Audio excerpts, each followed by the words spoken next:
Well, one thing I noticed at that point, Kevin, was that Alund always hitting off the back foot, never able to really get the body going forward, and the ball just was dropping shorter and shorter.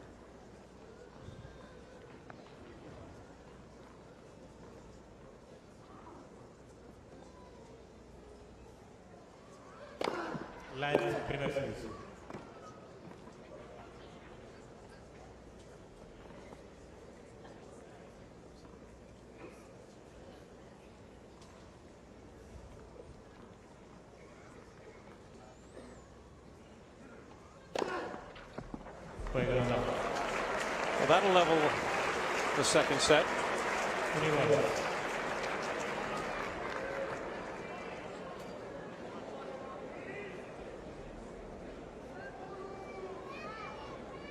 Yeah, it might be a case of Alund starting to feel a little bit better, but he also, by taking that game and sort of recognizing a couple patterns that maybe he could be able to exploit, you might have, with all due respect to the Action 5 News team, you might have woken up the bear. And you get him a little angry, and he's going to turn right around and get stronger. Yeah.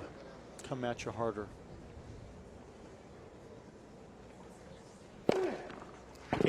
Wow.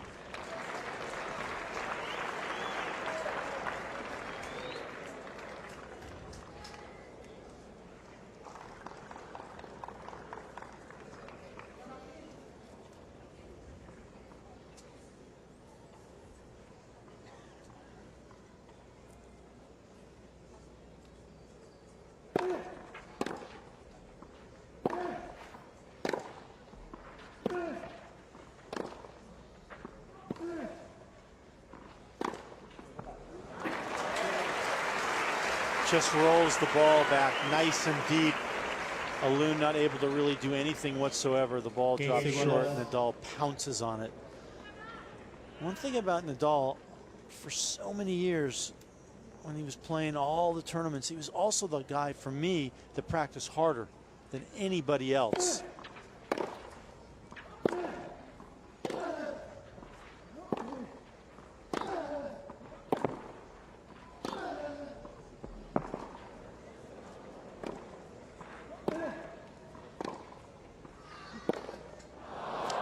And I think that's one of the things as well that he won't be able to do like he used to, and that's practice. Nadal used to be just incredibly hungry, whether it was before his matches or after, and he'd go out there with Tony and he'd be working harder than anybody. And that takes its toll as well, and particularly on hard courts, not going to be able to do that. Yeah, that's now recovery time more than practice time.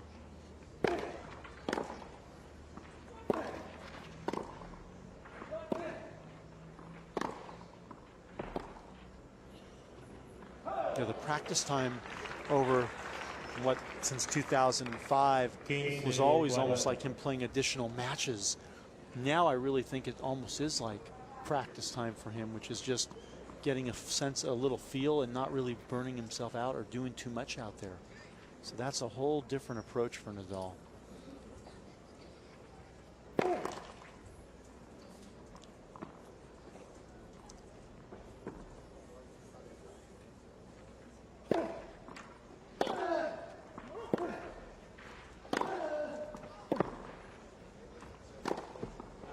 Yeah, he's found his rhythm once again. That opening service game for Alund, well, that might have been just it, because Rafa Nadal has set his sights on the quarterfinals, looking to stay perfect in Acapulco.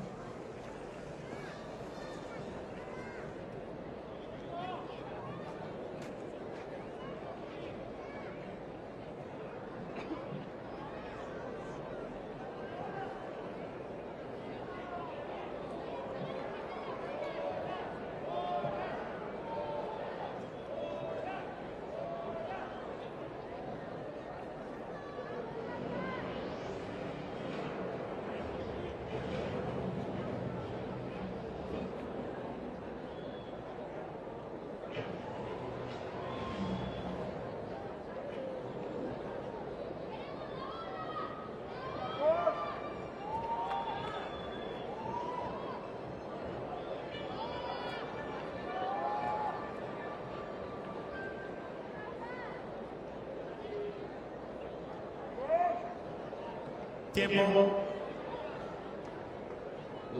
Siéntese rápido, por favor. Gracias. 2 seed in total control of this second round match. Rafa Nadal and Martin Alund. Really lopsided thus far. 9 games played, 8 of them on the bottom half of the scoreboard. And if things continue this way, this will be a quick victory for Nadal to move through.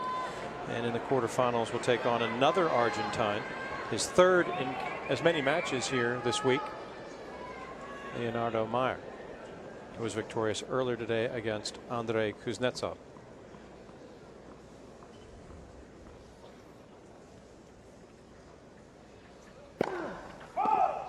Leonardo Meyer will give Nadal more of a match, but I don't know about how much more. Meyer's going to be shaking his boots out there also.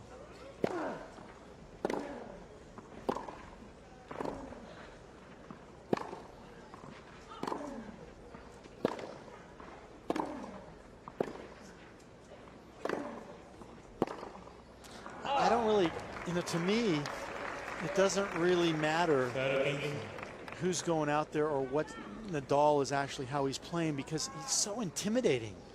It's just that aura. And so just him walking out on the court, just to overcome that in itself is very difficult. That's why I thought what Ceballos did was incredible, to pull off that victory in a final, regardless of what Nadal showed up.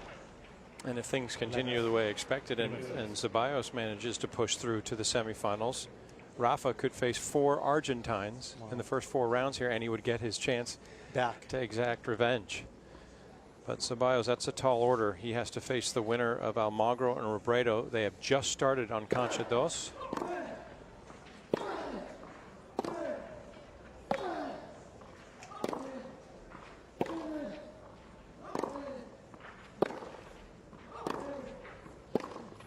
Well, Alund is definitely hitting the ball harder this set. He's stepping in. He's not playing as defensively. He's trying to take the ball a little bit early and push Nadal. And sometimes it's working. He's got a chance here to draw level if he can win 2 more points this game.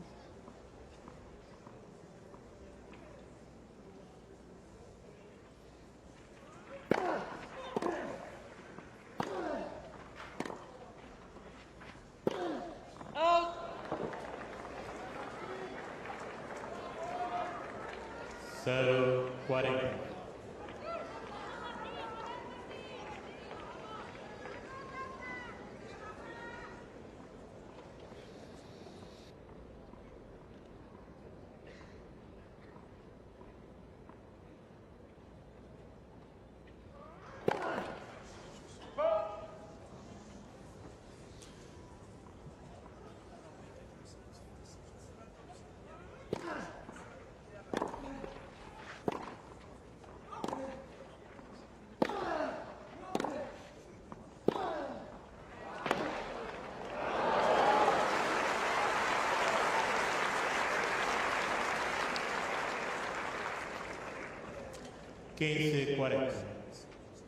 First break points for Alund in the match, and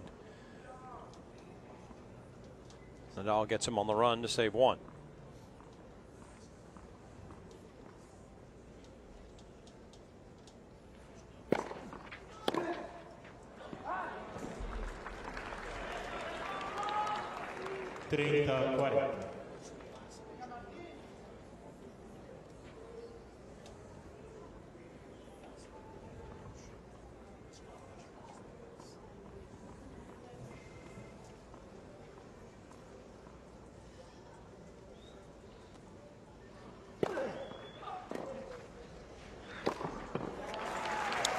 Classic lefty serve, can opener.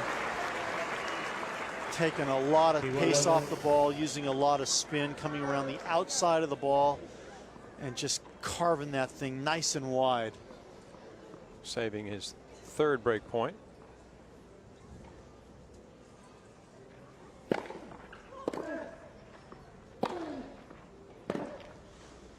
Well, a couple seconds ago, Alund was thinking, hey, I'm going to be 2-all. I got a chance. Changes fast.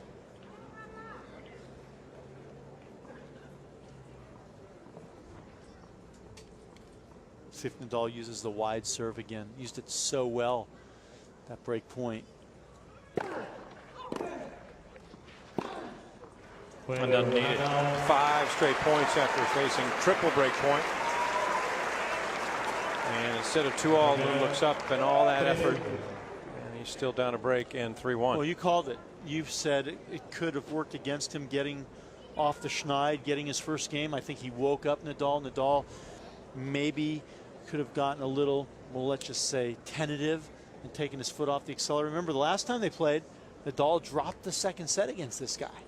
And then ran away with a third 6-1. But you're absolutely right. He's found a way. That was just the 5th match back. Now Nadal has a little more experience under his belt over the last few weeks. There's a big forehand. Again, opening the shoulders, really giving himself a chance by hitting through the court. Good racket head acceleration there from Alund.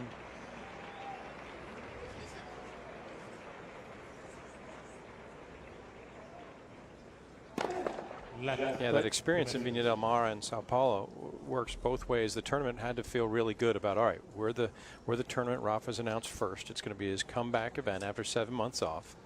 The excitement that comes with that. Oh.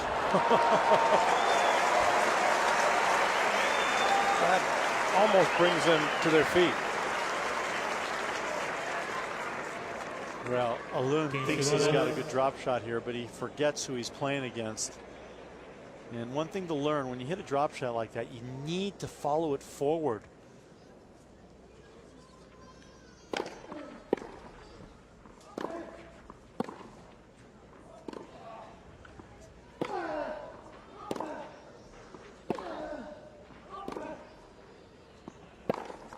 Then you almost had to ask whether or not the tournament, the Abierto Mexicano, was going to be disappointed when they found out that actually Viña del Mar and Sao Paulo would both be played before this. But actually, it worked out to their advantage, according to the tournament director. Raul Surtuza spoke to him today, and he said, you know what, I'm glad he played those events because he came in here with a little experience. He was now, the rust was some off. Match play. Yeah, there's some match play to get up to speed and feel like maybe this is the Rafa of old, or at least getting there, as opposed to just right out of the gates wondering coming here right away and not having a clue as to what might happen.